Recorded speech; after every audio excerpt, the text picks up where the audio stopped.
welcome. In this Asana Lab, we'll be practicing downward facing dog, or in Sanskrit, Adho Mukha Svanasana. It's a pose we come back to very, very often in my classes, but if you go into any yoga classes with other teachers, especially Vinyasa, Hatha, or Ashtanga, you're gonna come to down dog very often. It's also considered a resting position and also an inversion. Yes, it is also considered inversion. It is a resting position, but we are not passive there. It's a posture that we're gonna get in depth with, and is a very nice place to get in tune with the sensations after a sequence, after a flow, after the whole class itself. Is a place to always come back to. It's become kind of your home. Once you get very used to it, into your body, it's gonna be a very nice place to come back to. So with that being said, we're gonna warm up first, then we're gonna break down. I'm gonna show you the right alignment and any other variations you can try.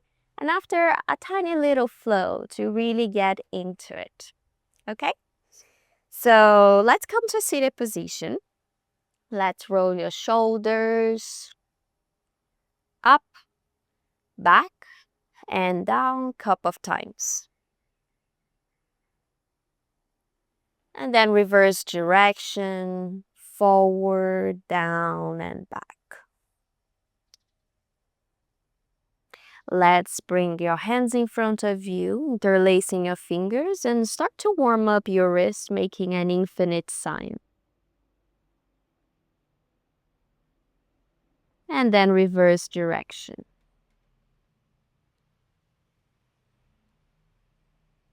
All right, rest your hands into your lap, bring your head down and start to create semicircles, bringing your head right to left and left to right.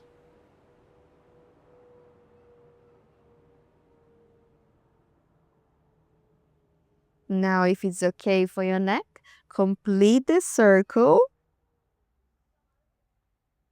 all the way back, front, and then reverse direction.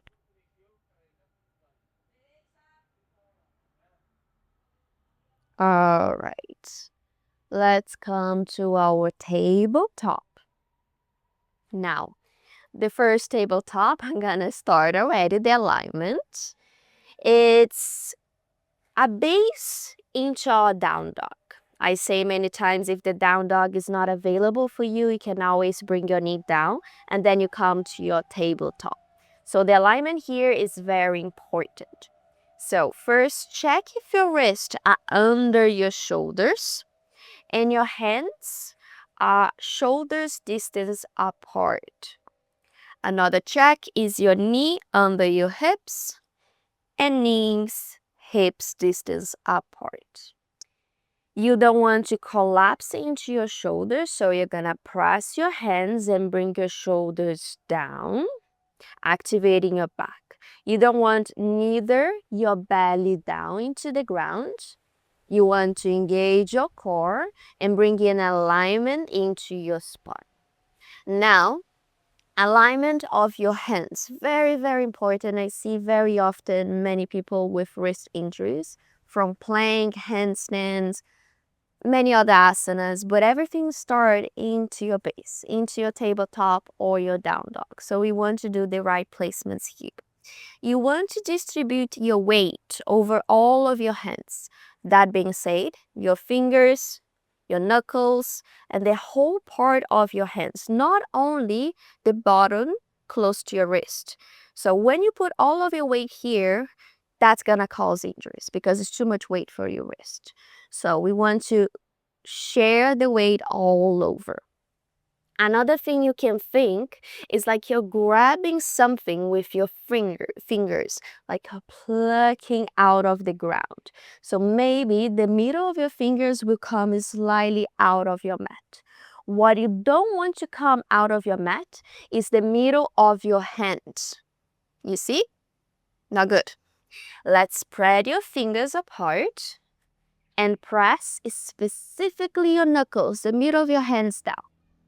That's gonna make your wrist very safe towards any asana, towards your whole class. So now, like I said before, wrists are under your shoulders, but you might want to open a little bit or close a little bit. It will depend a lot person to person, but you can start with your wrists under your shoulders to be safe with. Let's just warm up your spine with a couple of cat and cows. Inhale, arch your spine, looking up. And exhale, round your back. Gaze down towards your navel. Inhale, arching and up. Exhale, round. You can continue for a few more breaths and a few more cat and cows. Maybe close your eyes. Take a moment here to connect to your spine. And think about those alignment into your hands. The placement. Where are you putting weight into? Distribute into your knuckles and your fingers. And continue moving your spine with the connection of your breath. All right, let's come to the center and start to walk your hands forward. Keep your hips exactly where they are. Slowly bring your forearms down and then your chest, chin or forehead, that's completely up to you, into your puppy stretch. We want here to open our shoulders. Deep breath in and exhale out.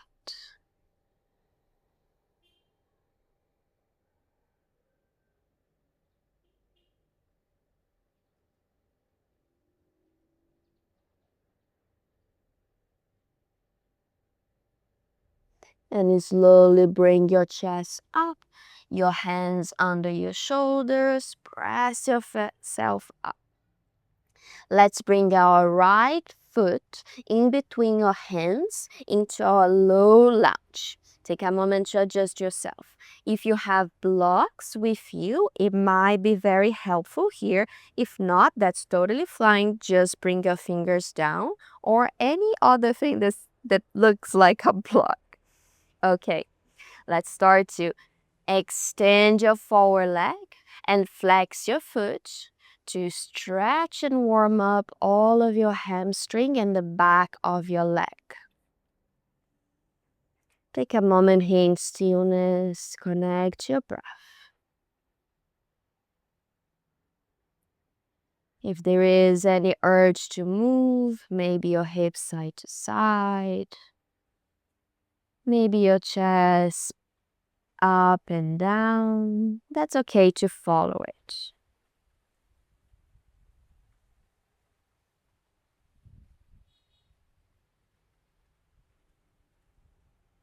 All right. Let's bend our leg.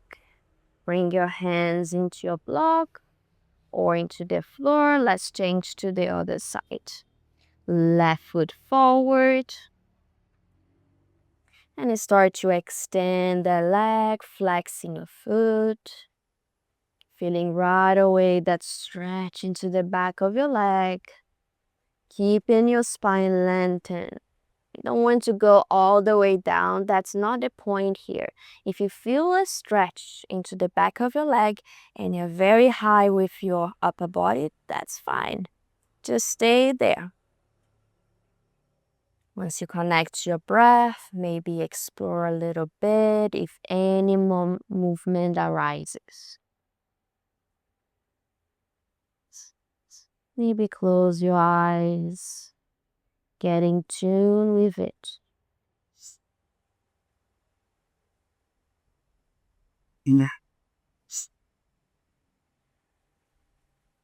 All right. Let's bend that leg, bring your blocks apart, and come to your child's position, knee to knee. Extend your arms forward, bring your forehead to your mat. Deep breath in, exhale.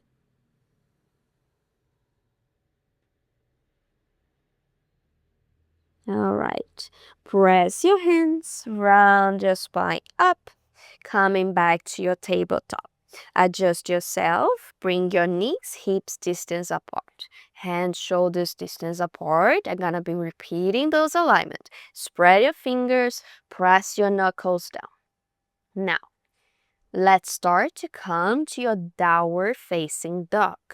Flex your feet and place your toes to the ground. Press your hand, engage your core, and lift your knees up. Start to bring your hips all the way to the sky. You can keep your legs bent, no need to straighten it right away. That's okay there. Check the alignment of your hands. Check the alignment of your feet. Maybe you have closed in your feet or widened. Make sure it's hips distance apart. That's okay to have your heels up for now. Now, what you don't want to do is to round your back. You're gonna bring a lot of weight into your hands. Distribute your weight over your feet and hands. Lengthen your spine and bring your hips up. Imagine someone is pulling from your hips all the way up. All right. Another thing you don't want to do is to bring your head all over down or looking forward. The alignment is to have your ears in the same direction of your arms. All right. At your down dog, at any moment, at any time, I do that all the time, is to keep your knees bent. Most of the time, I have my knees bent. I prefer into this position. But if you're okay with it, you can also try to stretch your legs. But you don't want to overlock your knees. The point here is not to contract so much your quads. Another thing you want to try is to bring your heels as much as possible down to the ground. Of course, it will depend person to person if you can reach it, or maybe it's gonna be slightly up. If you're okay here in this placement, you can start to bend one leg at a time, paddling your legs, and warming a bit deeper your hamstrings.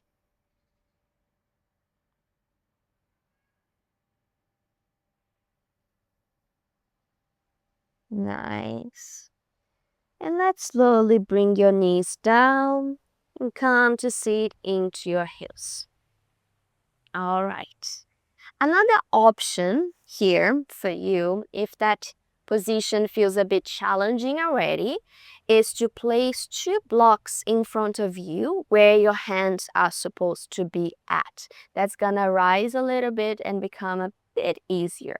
So here you have maybe the tip of your pink finger and your thumb around your block. You might use it to grab it as well. It depends of the size of your hand. Some people have smaller hands, some people bigger ones.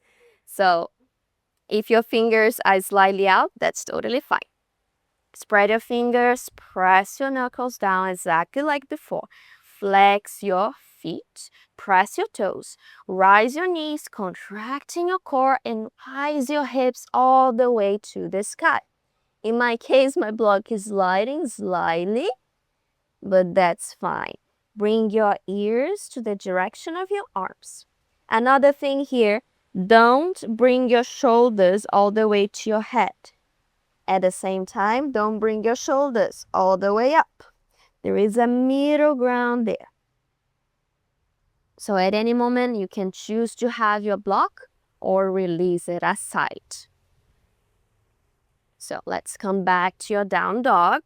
Now you know all the placements. Flex your feet, press and rise your hips up. So now let's explore a little bit here. Try to shift your weight towards your right side. So in your right hand and right foot. See the shift into your spine, the shift of your weight over your fingers, your toes. Coming back to the center, let's try to the other side, to the left foot and left hand.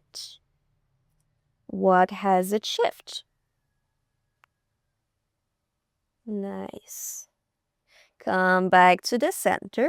Try to shift your weight more over your hands. How can you do it? Do you need to round your back? Do you need to bend your legs? See the shifts and then come back to the center. Let's start some ways with our spine. I say to you to don't round your spine, and that's correct for your down dog. But now we're gonna be waving it. So start to wave your low back, middle back, upper back, all the way to your plank. We're just gonna pass through. So now your weight is more over your hands. Bend your knees, look forward, and bring your hips back up towards the sky. That's one wave. Again, rounding your spine, vertebra by vertebra. Shift your weight forward. Bend your knees and come back up. Let's bring our breath to it. Inhale, shifting forward. And exhale back. One more time.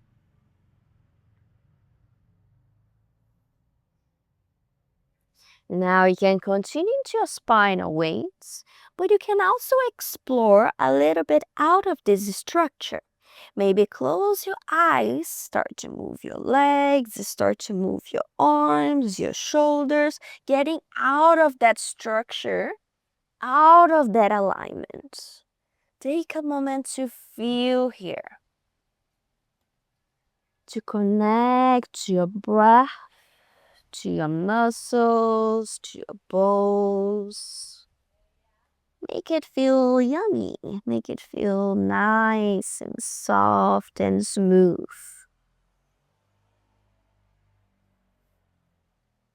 There is so much coming from the down dog. There is so much that can be explored here.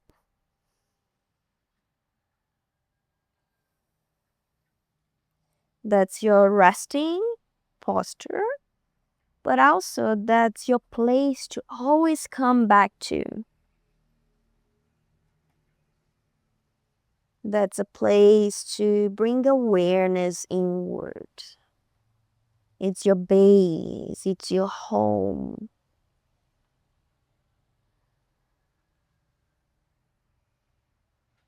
All right, let's bring your knees back to your mat.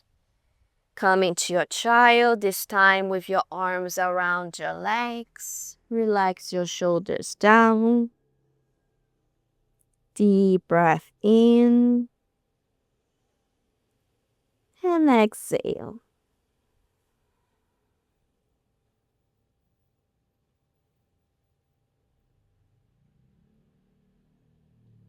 Feeling the integration. And feeling the down dog is still reverberating throughout your body. Into your arms, hands, legs, spine. Where do you feel it? If you feel it.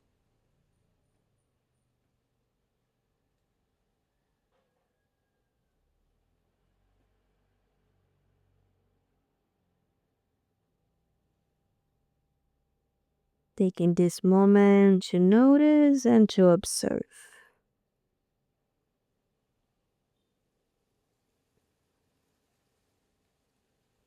You can stay here for as long as it feels right. Otherwise, start to roll your spine and come back to a seated position. All right, everyone, that completes our Asana Lab with our down dog. Thank you so much for joining and see you in the next practice.